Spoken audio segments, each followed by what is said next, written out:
Starting at the beginning, how did each of you guys first come across this, absolutely bonkers true story? Well, some very smart people in the film industry had worked out that it was what people wanted to see. And a couple of great journalists had written great stories about it. One of them, Duncan Campbell, who's a great crime correspondent for The Guardian. And so there's a lot of great source material. And the gang had been put under heavy surveillance. And there was transcripts of their conversations. And so it was being a 21st century heist, although it was done in a very 20th century way, there was an awful lot of material about this heist if you dug. And therefore there was an awful lot of material for a film. It just was a natural story that would unfold rather easily. Charlie, I was wondering, your character in the movie, he's totally enamoured, totally in awe of Michael Caine's. Was it the same for you as an actor working opposite Michael Caine? Yes, good point. There wasn't very much acting required in that department. Yeah, and Michael obviously, but also the rest of the gang. I was pinching myself up until the very last day of shooting that I was invited to this party and allowed even to be in a room with them all. As an actor, those guys are my heroes. Joe and James, I was wondering, what's really interesting about this is it's not your average heist movie, because there is kind of this tonal shift that happens about halfway, 2/3 through the movie, and it becomes a much darker film than what we expect. Is that something you two kind of, discussed and wanted to really incorporate into the movie? That's part of the story. And the thing about it is worth saying is it's true.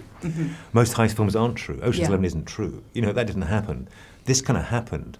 And so when you have something that has the specifics of real life, those details are very revealing. And as dramatists and a filmmaker and a writer, we, I think, get off on the details as much as the concept of it, because it's unusual to find a heist story that's so ready and tidy, if you like, in its structure.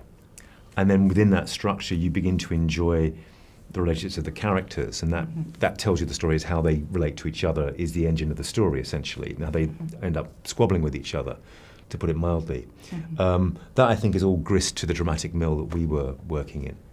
Also, I think criminals as a kind of demographic, I like that. They're very charming very often, and then once they've got what they want, it all turns ugly. The darker turn is basically something at stake, which is enormous amounts of money. It doesn't bring out the best in most people. We all know people like that, and once you've signed and the money's changed hands, then you see it all on the table. Reality you sets sort of know in. that Charlie's character is finished at this point, and you see how much they've got, and he's the weak link in terms of his not personality, but in terms of his status. You sort of know, you see all this loot on the table in one particular scene, and you just know that this will end badly because they all want it. They're all finished at that and point. they're all stealing from each other, all cheating each other, and we know that was sort of probably the true story. So it can't help but say a darker turn. The absurdity of how they go about trying to evade capture is pretty hilarious. I mean, the idea that they organise a sort of switch over in a car park in broad daylight. Why would you do that? Why not do it undercover at night in someone's house? And that's all part of the true story. Well, you have to embrace that. So the film has the untidiness of real life. And why would you do such? I mean, I think, why would you do such a thing so absurd as to do your main switchover of the loot in broad daylight in a car park in a pub? Why would you do that? And they did. So we embrace that. So the darker turn the film takes is actually alleviated, I think, by the absurdity of some of the strategies they put in place to evade capture, which obviously didn't work out. Very true. And it feels like, either they didn't, subconsciously they didn't expect to get away with it or to be able to put it off, or that there was so much conversation and planning around the execution of the crime itself that once they got out of there and they had this stuff, there was no planning around that. There was no planning around the aftermath. It's a bit like Brexit. Yeah.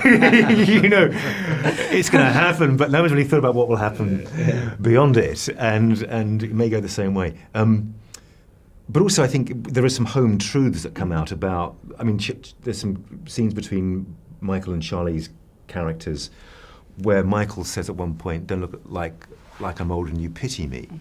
Those are things that really kind of go beneath the surface of comedy or into something that's a bit more uncomfortably true.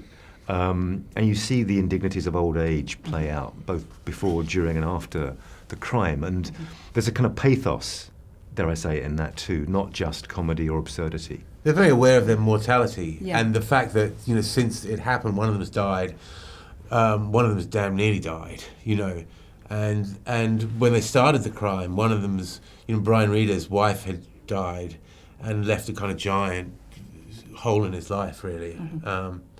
So it was that proximity to death and their sense of mortality that they were cheating in a way